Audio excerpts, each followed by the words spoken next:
through this okay, મારા કમ્પ્યુટરમાં થાય છે. That's fine. हाँ जी, आप शुरू कर सकते हो. अभी रिकॉर्डिंग हो गया. जय जिनेन सभी को.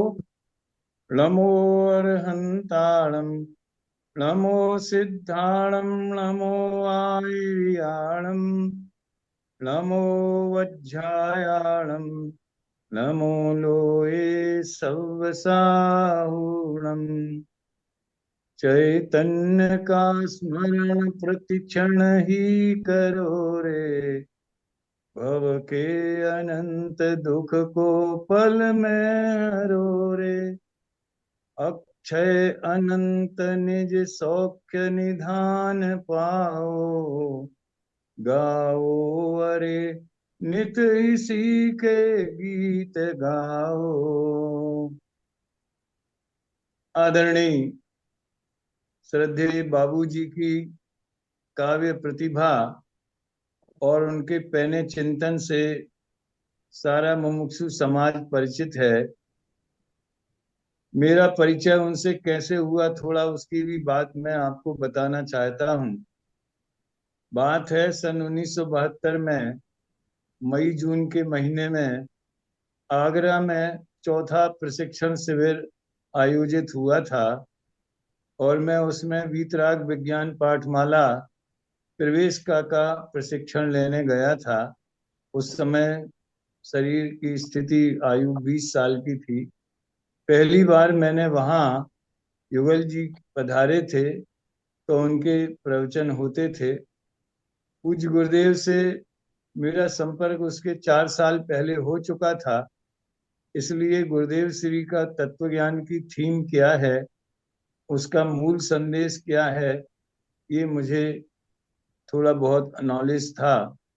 उनके प्रवचनों से, विशेषकर उनकी भाषा और शैली से मैं बहुत अधिक प्रभावित हुआ. उसके पहले जब मैं 8-9 वर्ष का होऊंगा तो केवल रवि वाली जो पूजा है देवशास्त्र गुरु की, वो मुझे याद हो गई थी और मैं उसका बहुत आनंद लेता था. थोड़ा बहुत भाव भी उसमें समझ में आता था. वो परोक्ष परिचय था. प्रत्यक्ष रूप में सबसे पहले मैंने उन्हें आगरा में देखा. उसके बाद सोनगढ़ में 2 साल बाद जब गुरुदेव श्री का अपना परमागम मंदिर की प्रतिष्ठा हुई, उसमें भी उनको सुना और थोड़ा बहुत मुझे भी हिंदी भाषा के साहित्य का प्रेम है तो उनकी भाषा से मैं बहुत प्रभावित हुआ. ये तो एक मेरे व्यक्तिगत परिचय की बात हुई. मुमुक्षु समाज में और पूर्ण विद्वत समाज में आदरणीय बाबूजी के व्यक्तित्व और कर्तृत्व के अनेक पहलू आज हमारे सामने उपस्थित होते हैं. सबसे पहली बात तो पूजाओं के माध्यम से वो जो सारी समाज में छा गए. पहली पूजा देवशास्त्र गुरु की. पहले की पूजनों में उतना भाव प्रधान छंद नहीं होते थे. बहुत कम छंद ऐसे होते थे, जैसे दीप के छंद में स्वपर प्रकाशक दीपक की बात आती थी, मोह अंधकार का नाश करने की बात आती थी. लेकिन बाकी जल चंदन के छंदों में कोई आध्यात्मिक भाव नहीं रहता था. छंद उसी की मुख्यता रहती थी, जल चंदन की.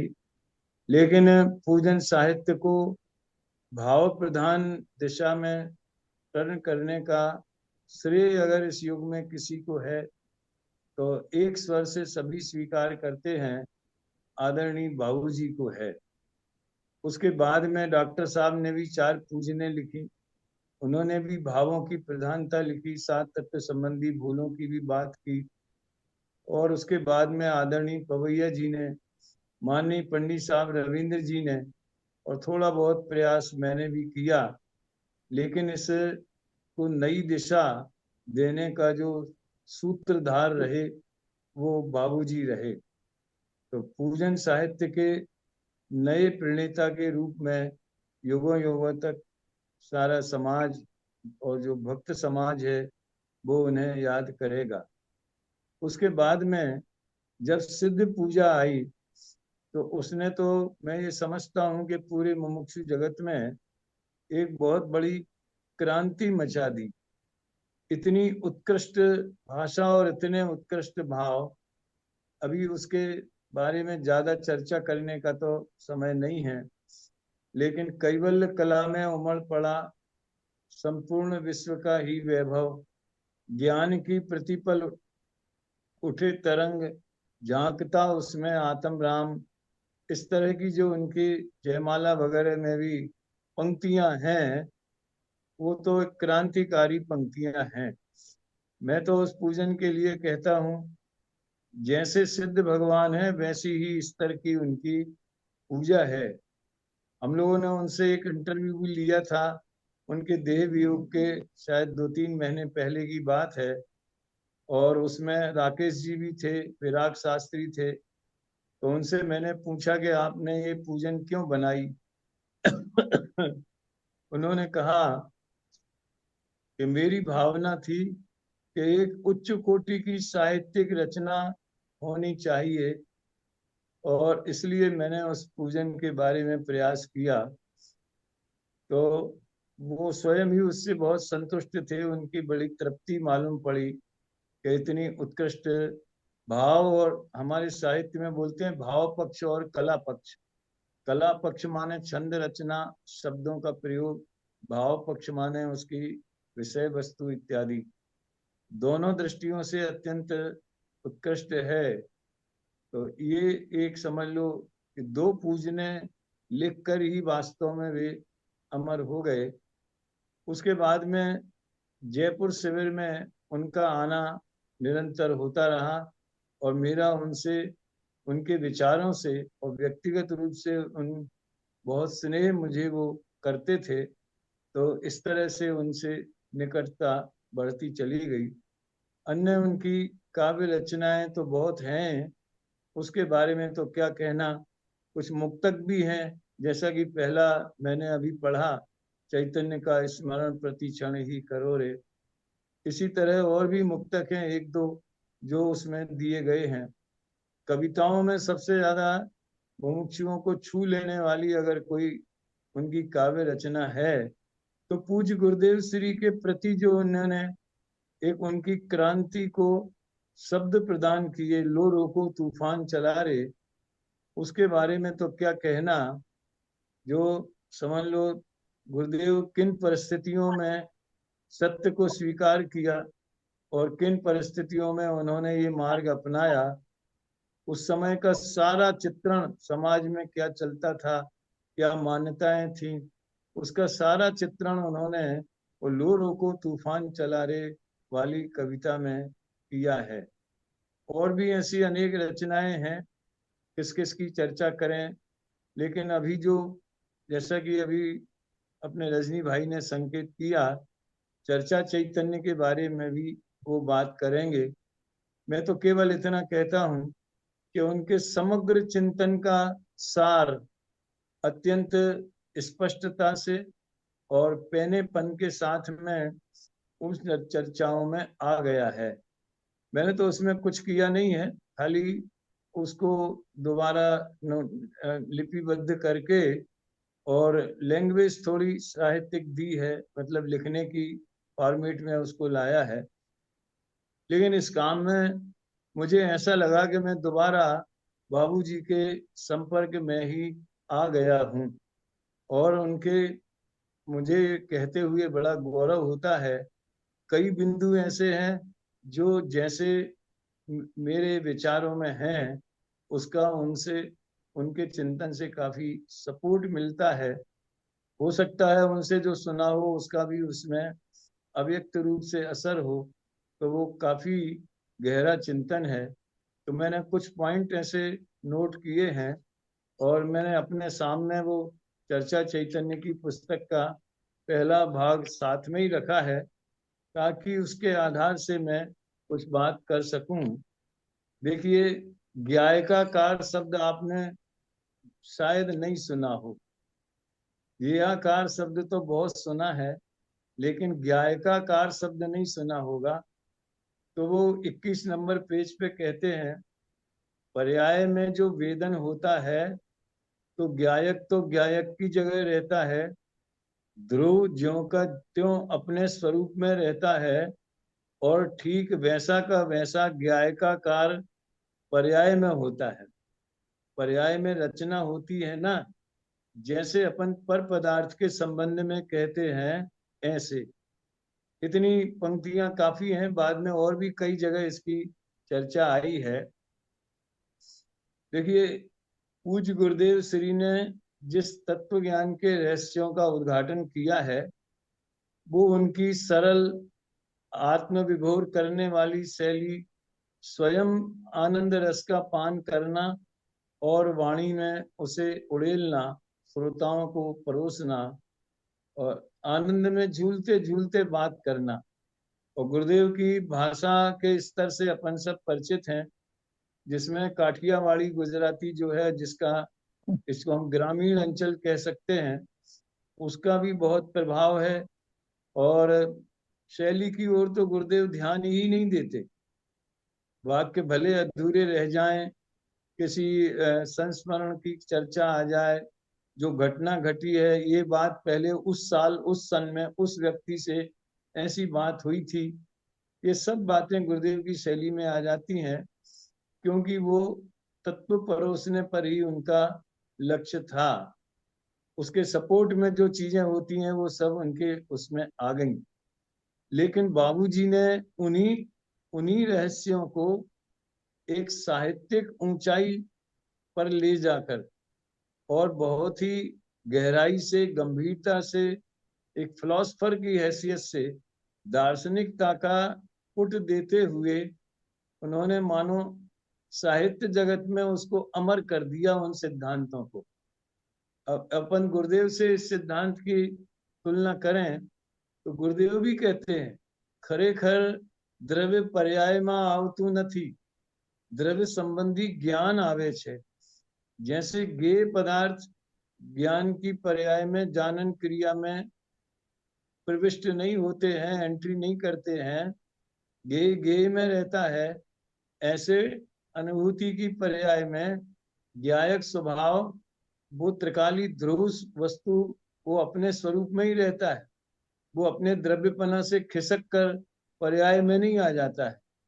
तो फिर क्या होता है? फिर ध्रुव का आनंद कैसे आता है, अवलंबन कैसे होता है? तो जैसे उसने पर का लक्ष्य किया था, तो उस पर के निमित्त से ज्ञान में ज्ञेयाकार रचना हुई।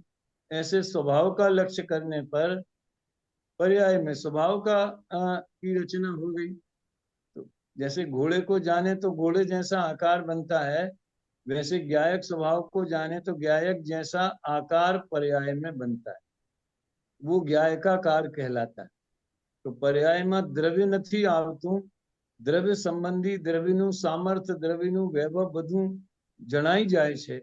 इस बात को उन्होंने इस शब्द में प्रस्तुत किया। तो ये अपन इससे जान सकते हैं कि ये कितना गहन उनका चित्रण है। इसी तरह से अब मैं पॉइंट बाई पॉइंट ही बात करूंगा, क्योंकि व्यक्तिगत बात और काव्य रचनाओं की बात जो थी वो तो मैंने कह दी। एक जगह वो कहते हैं, 14 नंबर पेज है, वो कहते हैं कि विचार और वस्तु का अनुभव। तो विचार अलग चीज है और अनुभूति अलग चीज है, वस्तु अलग चीज है।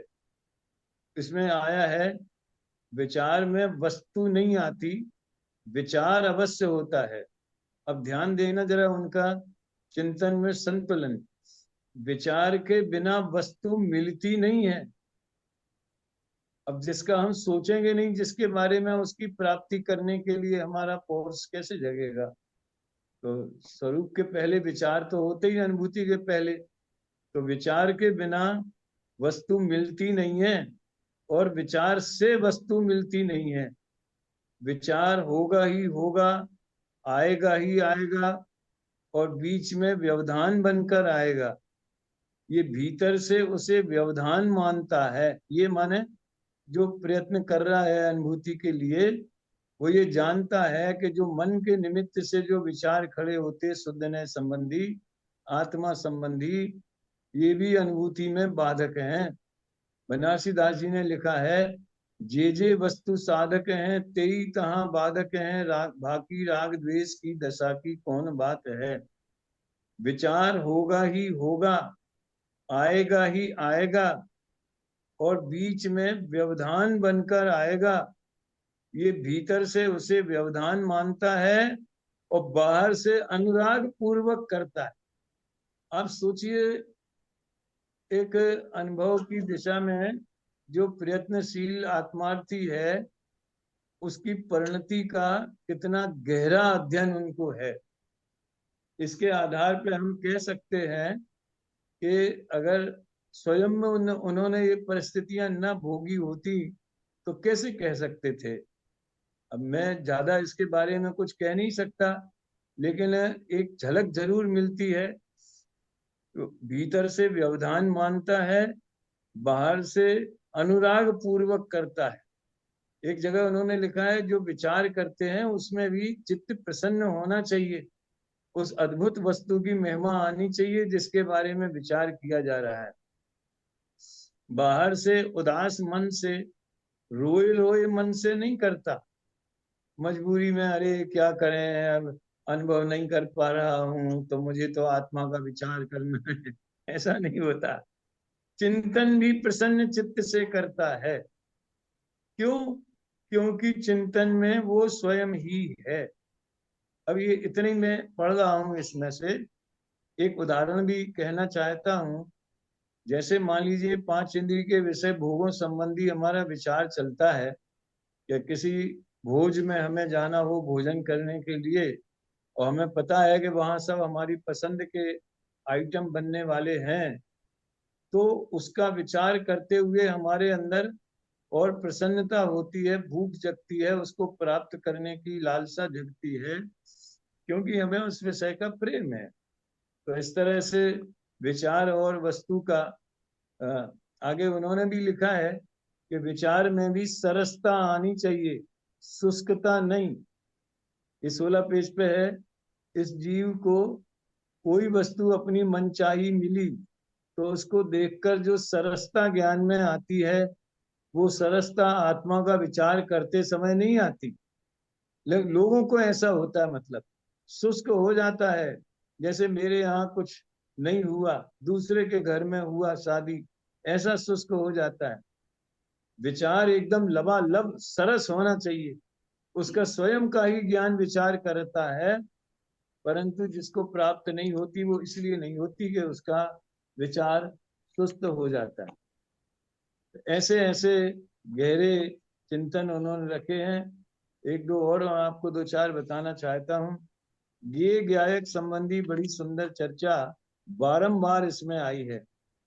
हमने आपको शायद सेकंड पार्ट भी इसका पीडीएफ भेज दिया है, और उसमें जो इंडेक्स दिया है वो बिल्कुल अलग हटके दिया है, अलग टाइप से। वो इंडेक्स किस चर्चा में कौन सा विषय आया है इस बेस पर नहीं है, बल्कि कौन सा विषय कहाँ कहाँ बार बार रिपीट हुआ है, इसका इंडेक्स है, वो सूची पत्र है। अब उसमें जैसे मान ले 14/33 लिखा हो, तो इसका मतलब है 14वें नंबर की चर्चा और 33 नंबर का पेज। ऐसा 3/15 लिखा हो तो तीसरे नंबर की चर्चा और 15 नंबर का पेज। तो आप जब वो आपके पीडीएफ में उसका भी प्रीफेस है वो पढ़ेंगे तो ये स्टाइल आपको मालूम पड़ जाएगी। देखिए, मुझे ये चर्चा जो 22 दिन वहां चली और मैंने ऑडियो में इसको सुना, तो दो बार सुना होगा लगभग। तो क्यों मुझे उसको पुस्तकाकार रखने का विचार आया, वो आप सबसे बताना जरूरी है। क्योंकि जब वैसे अगर बाबूजी के प्रवचन सुनो तो समाज में आम धारणा ऐसी है कि वो आत्मा पर को जानता है, ऐसा मानने वाले को मिथ्या दृष्टि कहते। वो तो जानता नहीं है, पर को जानते ही नहीं है। क्यों नहीं जानता? क्योंकि पर पदार्थ ज्ञान में आते नहीं है, इसलिए जानता नहीं है। तो क्या करता है? पर के निमित्त से होने वाले अपने ज्ञेयाकार रूप पर नमन करता है। तो इतनी जितनी उनकी गहराई और स्पष्टता है, उस पर ध्यान जाने के बजाय समाज में ये वातावरण बन गया कि वो पर को जानने के सर्वथा विरोधी हैं, और उन्होंने प्रवचनों में जोरदार इसका खंडन भी किया है। और दूसरा पक्ष ये बोलता है कि कैसे नहीं जानता, जानना तो ज्ञान का स्वपर प्रकाशक स्वभाव है, नहीं जानेगा तो सर्वज्ञता का क्या होगा, फिर ज्ञान जड़ हो जाएगा, इत्यादि इत्यादि। तो हमारे दिमाग में दो धाराएं बन गई कि एक तो पर को जानने का समर्थन करने वाली और दूसरा पर को जानने का विरोध करने वाली। लेकिन इस चर्चा को जो पढ़ेगा और इसमें जहां जहां ये विषय आया है वो सब एक साथ अगर पढ़ा जाए तो पर को जानने की टेक्निक क्या है, जानने का मतलब क्या है, जानना किस तरह से होता है, इसका खुलासा उन्होंने किया है। और तो पूज्य गुरुदेव श्री के व्याख्यान में भी बार बार जो ये बात आती है कि आत्मा या ज्ञान खरेखर परने જાણતું નથી, पर संबंधी પોતાની पर्यायને जाने छे। अब इसी का समझ लो वो खुलासा करते हैं, इसी बात को वो कहते हैं। और कई जगह उन्होंने ये बात स्पष्ट लिखी है, मैं सारे यहाँ वो कॉन्टेक्स्ट तो नहीं बता पाऊंगा, लेकिन सार ये है कि ज्ञान में ज्ञान की योग्यता के अनुसार जो ज्ञेयाकार परिणमन होता है वो ज्ञेयाकार परिणमन ही पर का प्रकाशन है। ज्ञेय की तरफ से बोलो तो वो पर का प्रकाशन है, और ज्ञान पर्याय परिणमती है वो ज्ञान ही है, ज्ञेय नहीं। उस तरफ से देखो तो वो स्व का प्रकाशन है। मैं बहुत स्पष्टता से आगाह करना चाहता हूं सभी को कि स्व प्रकाशकता का मतलब वो त्रिकाली ध्रुव के लक्ष्य से जो स्वरूप का अनुभव होता है वो वाला स्व प्रकाशन नहीं। स्वपर प्रकाशन में स्व माने त्रिकाली पर्याय नहीं, त्रिकाली ध्रुव नहीं, स्व माने वो ज्ञान की पर्याय स्वयं, वो उसके लिए स्व है। जैसे दीपक की लौ में स्वयं दीपक की लौ तो प्रकाशित होती ही है। ये तो परीक्षा मुख सूत्र में बच्चों को हमारे यहाँ उपाध्याय क्लास में पढ़ाया जाता है, प्रदीपवत, दीपक के समान। तो अगर दीपक स्वयं स्व को प्रकाशित करने वाला न हो तो एक दीपक को खोजने के लिए या जानने के लिए दूसरा दीपक जलाना पड़ेगा, तो उस दीपक को जानने के लिए तीसरा जलाना पड़ेगा। तो न्याय ग्रंथों में इसको अनवस्था दोष कहा गया है। तो यही बात वो उन्होंने अपने स्पष्टीकरण में काफी खुलासे से कही है कि स्व प्रकाशन और पर प्रकाशन दो अलग अलग चीजें नहीं है। ज्ञानी को क्या है कि स्व और पर का भेद विज्ञान है, इसलिए वो पर को पर पने जानता है, स्व को स्व पने जानता है, और ज्ञायक स्वभाव को भी जानता है। तो हम वो ज्ञायक को ही स्व प्रकाशन समझ लेते हैं, लेकिन वो स्वपर भेद विज्ञान पूर्वक स्व प्रकाशन है। अज्ञानी जीव के ज्ञान में भी ज्ञान ज्योति, ज्ञान स्वभाव तो प्रकाशित ही होता है। और 13वीं चर्चा में शायद उन्होंने किंतु पर सत्ता में प्रतिबद्ध कीर मरकट सी गहल अनंत, अनुभूति स्वरूप भगवान आत्मा सबको जानने में आता है। वहां अनुभूति का मतलब आत्मा का अनुभव हो रहा है ऐसा नहीं है, बल्कि वो ज्ञान पर्याय ही अनुभूति है। लेकिन वो ना बार बार कहा, देखो किंतु लिखा है ना, किंतु लिखा है ना। तो पर सत्ता में प्रतिबद्ध होने से ये जीव को पता नहीं है कि मेरे ज्ञान में ज्ञान प्रकाशित हो रहा है। ज्ञेय में एकत्व बुद्धि के कारण उसे ज्ञान में ज्ञेय प्रकाशित होते हैं ऐसा मानता है। कई जगह उन्होंने ये बात कहा है कि ज्ञान में ज्ञेय प्रकाशित होते हैं ऐसा ज्ञानी बोले तो वो व्यवहार, और अज्ञानी बोले तो वो मिथ्यात्व, क्योंकि उसको ज्ञान और ज्ञेय में एकत्व बुद्धि है। 8-10 जगह इस प्रकरण की चर्चा है। मैं वो अंश पढ़ता हूँ, एक दो पैराग्राफ, पेज नंबर 32 पर। ज्ञेय ज्ञान में नहीं आते और जानने का काम तो हो रहा है, तो वो कार्य कहाँ हो रहा है? ज्ञान में ही हो रहा है। ज्ञान में हो रहा है और जानने का कार्य हो रहा है। तो ज्ञान का कर्म कौन है? कर्म माने यहाँ द्रव्य कर्म भाव कर्म नहीं, कर्म माने यहाँ क्या बोलते हैं, कर्ता कर्म वाला कर्म, कर्म कारक। तो ज्ञान का कर्म कौन है? जानने में कौन आ रहा है? क्योंकि वहां कोई दूसरा तो आने वाला नहीं है, इसलिए स्वयं ही जानने वाला और स्वयं ही ज्ञेय है। अज्ञानी को भी ये ज्ञान की नॉर्मल प्रोसीजर है। अज्ञानी को पता नहीं है, ये तो मोह का नशा चढ़ा है। ज्ञान ने अपना स्वभाव थोड़ी छोड़ दिया।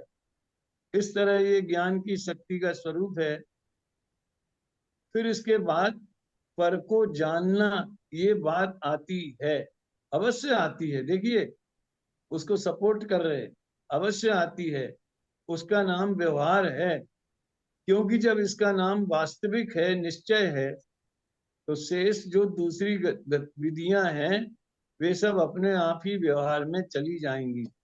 जब तक अभी ये स्व को नहीं जानता, तब तक तो इसको ज्ञेय और ज्ञान का भेद ही नहीं मालूम। इस तरह से तो ज्ञान स्वभाव का वर्णन किया। नेक्स्ट पेज पे एक और सेंटेंस अच्छा है, 33 पर। जैसा ज्ञेय है ठीक वैसा का वैसा स्वरूप ज्ञान में आता है। तो ऐसा लगता है कि जैसे वो ही ज्ञान में आ गया हो, इसलिए भ्रांति खड़ी हो जाती है। तो ये बहुत ही चर्चित विषय है और इसके बारे में उन्होंने बहुत सुंदर खुलासा किया है। एक चर्चा आप सब ज्यादा आप लोगों ने सुनी होगी कि आत्मा ज्ञेयों को जानता नहीं है, लेकिन उनका प्रतिभास हो जाता है। प्रतिबिंब पड़ता है तो वो प्रतिभास हो जाता है, जानता नहीं है। लेकिन बाबूजी के विचार सुनकर आपको आश्चर्य होगा। ये 35 पेज पर है। एक मुमुक्षु ने पूछा है, भगवान के दर्शन का जो राग कर्म उदय में आया, उसी भांति ज्ञान में ज्ञान से ज्ञान का आकार बन गया। तो ध्यान दीजिए, वो आकार ज्ञान का कर्म हो गया। ज्ञान का जो आकार है उसको प्रतिभास कहते हैं। ज्ञान में जो ज्ञेय जैसा आकार बनता है उसको कहते हैं प्रतिभास, विकल्प। ज्ञान का विकल्प, वो प्रतिभास ठीक वैसा ही होता है और हर समय होता है। वैसा माने जैसा ज्ञेय है वैसा। ये तो यथार्थ जाने उसकी बात है। लेकिन ज्ञान के खेमचंद भाई एक हम लोगों को एक सूत्र बताते थे कि ज्ञेय के अनुसार ज्ञान नहीं होता, ज्ञान के अनुसार ज्ञेय जाना जाता है। जैसे कि सामने रस्सी काले रंग की लटक रही है और हमारे ज्ञान में उसे सांप जानने की योग्यता है, तो इससे ही सिद्ध हो गया कि ज्ञान ने सांप को जाना। तो सांप तो हमारे ज्ञान में आकार रूप से बना, उधर तो सामने सांप है नहीं, तो हमने ज्ञेय को कहाँ जाना? हमने तो अपने ज्ञान में जो आकार सांप जैसा दिख रहा है उसको ही जाना ना। तो ज्ञान की योग्यता के अनुसार ज्ञेय जानने में आते हैं। मतलब जैसा ज्ञान में चित्र बने वैसा ज्ञेय दिखाई पड़ता है। वस्तु स्थिति तो ये है। और ये नियम आंख के बारे में, कैमरे के बारे में, सब में ये फार्मूला लागू होता है। कैमरे में जूम कर देते हैं तो छोटी चीज बड़ी दिखने लगती है। तो कैमरे ने किसको कैच किया? सामने तो वो उतनी बड़ी है नहीं, तो कैमरे ने तो अपने अंदर जो उसमें जूम करके जो बड़ी चित्र बना है उसको ही कैच किया ना आखिर। ऐसी बहुत सी बातें हैं। ऊपर आसमान में प्लेन उड़ता है और हमें चिड़िया जैसा दिखता है, तो वो चिड़िया किधर है? ऊपर है कि हमारे ज्ञान में है? तो हमने क्या जाना? ज्ञान को ही जाना। लेकिन है ज्ञेय की तरफ से ज्ञान का कथन ये भी उनने बार बार लिखा है। भले ज्ञान ज्ञान को ही जानता है, लेकिन कहना यही पड़ेगा कि वो ज्ञेय को जानता है। भले मैं यहाँ वो प्रश्न नंबर वगैरह नहीं बताता हूँ अभी, लेकिन उन्होंने कहा कि ज्ञान ज्ञेय को जानता है, ये कहना इसलिए जरूरी है, इससे ज्ञेय के सत्ता सिद्ध होती। छह द्रव्यों की अस्तित्व सिद्ध होता है और ज्ञान की जानने की क्षमता सिद्ध होती है। तो इस तरह से प्रतिभास बोलो, प्रतिबिंब बोलो, चित्र बोलो, ज्ञेयाकार बोलो, ये सब पर्यायवाची शब्द हैं। ये जो चली है धारा के ज्ञान में क्या बोलते हैं, प्रतिभास, प्रतिबिंब, क्या प्रतिभास पड़ता है, वो जानता नहीं है, तो वो ज्ञान में सहज ही ज्ञेयाकार बने तो उसको प्रतिभास कहते हैं।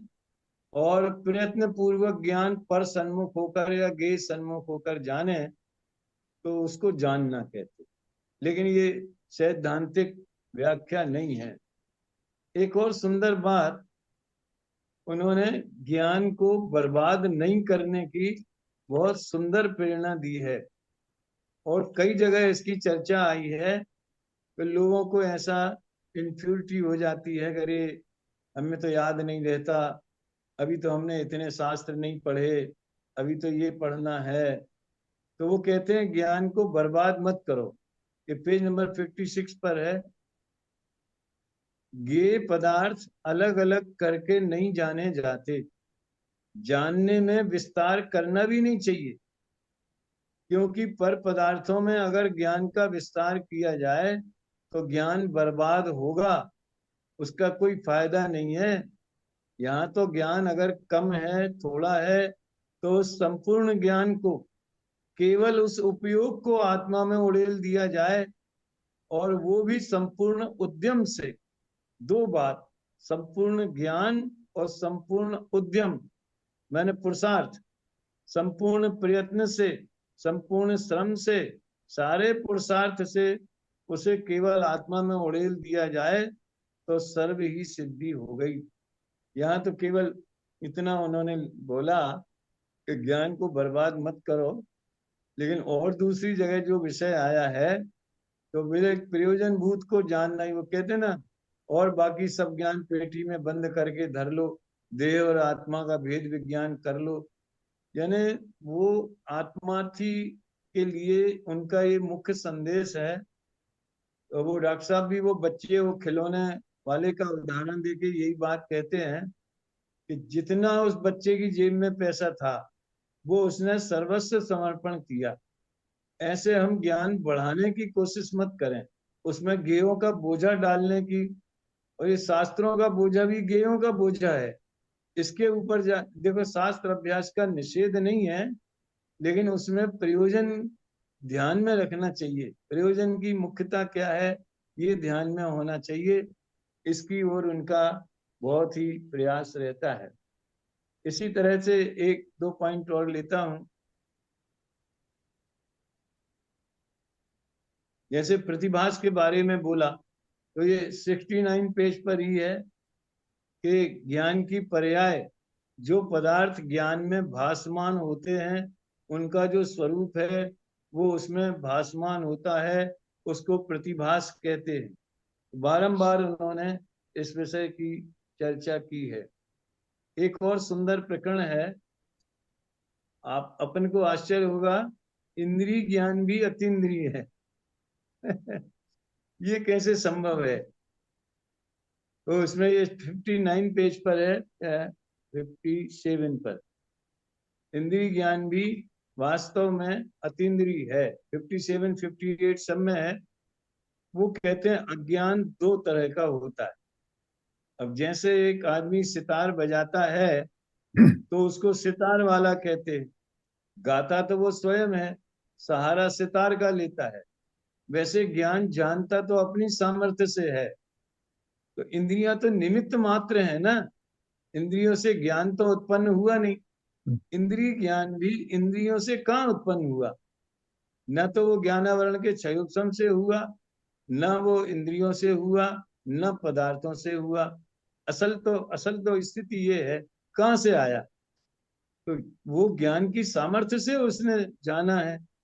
इसलिए वो इंद्रिय ज्ञान को भी स्वभाव दृष्टि से अतीन्द्रिय ज्ञान के रूप में उन्होंने प्रस्तुत किया है। तो लिखा है ये 59 पेज पे, पहले तो ये बात जानने लायक है कि सारा ज्ञान अतीन्द्रिय है। क्योंकि वो इंद्रिय की सहायता से होता ही नहीं है। और सहायता से माने उसकी कमजोरी से उसे इंद्रियों का सहारा लेना पड़े, ये वो ज्ञान की प्रॉब्लम है। लेकिन इंद्रियां उसमें कुछ मदद करती हो, ऐसा नहीं है। तो इस तरह से और भी अज्ञान ही अज्ञान से लड़ता है। ये बात जो उन्होंने गुरुदेव के बारे में बहुत बड़ा लेख लिखा, आप लोगों ने पढ़ा होगा चैतन्य की चहल पहल में। उसमें लिखा है कि आखिर इस अज्ञान का प्राणांत कैसे हो। ज्ञान में ऐसा, अज्ञानी के ज्ञान में ऐसी जिज्ञासा उत्पन्न हुई, समझ लो अब अज्ञान के नाश होने का शुभारंभ हो गया। तो इसमें, इस पुस्तक में उन्होंने अज्ञान ही अज्ञान का विरोधी हो जाता है। अज्ञान माने हमको आत्मा का आत्मज्ञान नहीं हुआ, अनुभव नहीं हुआ, इसलिए अज्ञान बोलते हैं।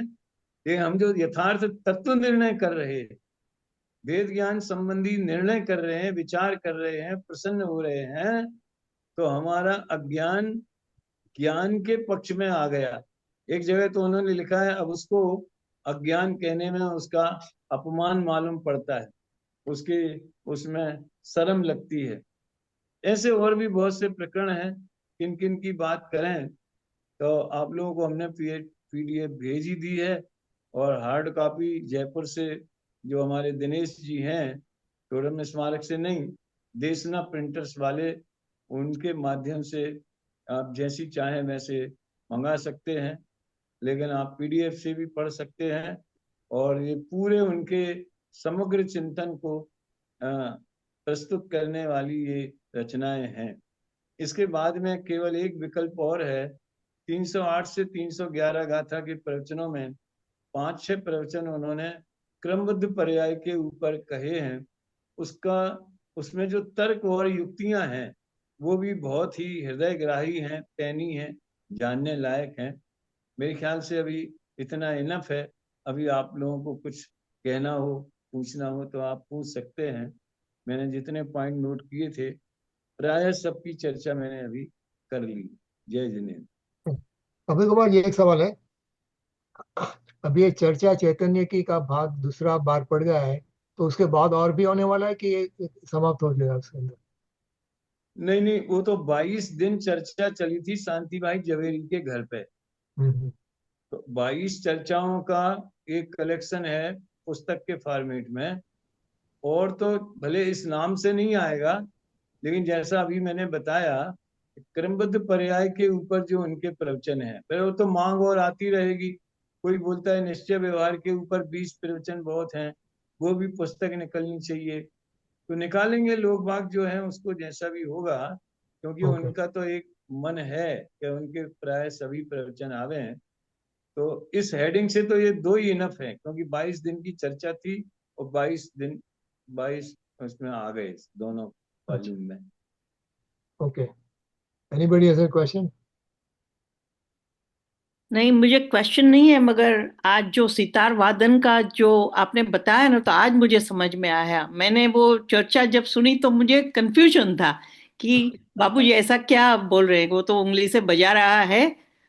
तो इट वाज नाइस कि आपने जो अतीन्द्रिय भी, इंद्रिय, आई मीन इंद्रिय ज्ञान भी अतीन्द्रिय है, क्योंकि वो अतीन्द्रिय के माध्यम से ही हुआ है। इसलिए मतलब वो बोलता है इस ना वो। उदाहरण को, हम्म। एक इस उदाहरण को एक दूसरी जगह दूसरे रूप में भी आया है। श्रद्धा और ज्ञान में क्या अंतर है, ऐसा। तो उसमें भी मैंने उसको अप्लाई किया है कि जैसे वो सितार वाला, जो स्वर सितार में से निकलते हैं वही गाने वाले के गले से निकलते। दोनों का सुर एक सा है, ऐसा लिखा है उन्होंने श्रद्धा और ज्ञान के बारे में। आप पुस्तक पढ़ेंगे तो लेकिन श्रद्धा जानती नहीं है। सितार में से सुर निकलते हैं, लेकिन बराबर। कौन सा स्वर निकल रहा है ये सितार नहीं जानती, वो राइट। गाने वाला जानता है। हम्म। तो ज्ञान जानता है और श्रद्धा प्रतीति करती है, ये आई लेकिन आई स्वर गॉट। दोनों का एक सा है। ये भी इसमें आया बहुत बढ़िया। हाँ। है। पंडित चलिए। जी, आपके आपके जीवन में हमेशा कुछ ऐसा है कि बाबूजी ने आपको कुछ बोला और वो हमेशा आपको याद रहता है, हर ऐसा समय पर्सनल तो ऐसा? ऐसा, हम तो प्रवचन ही सुनते थे। ऐसा कोई पर्सनल तो ऐसी कोई बात है नहीं कि मेरे लिए खास कुछ कहा हो, ये मुमुक्षुओं के लिए।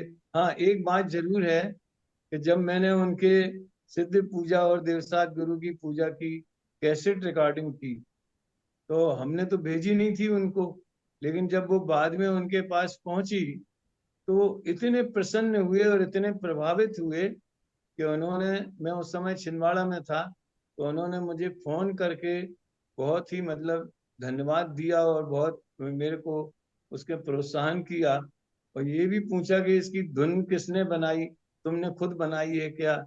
तो वो रिकॉर्डिंग उन्हें बहुत पसंद आई, तो उसके ऊपर उन्होंने काफी आशीर्वाद दिया। और प्रतिमा प्रक्षाल पाठ मैंने उनके पास भेजा था, तो उसमें भी उन्होंने उसकी अनुमोदना की कि बहुत अच्छा है। ऐसे ही।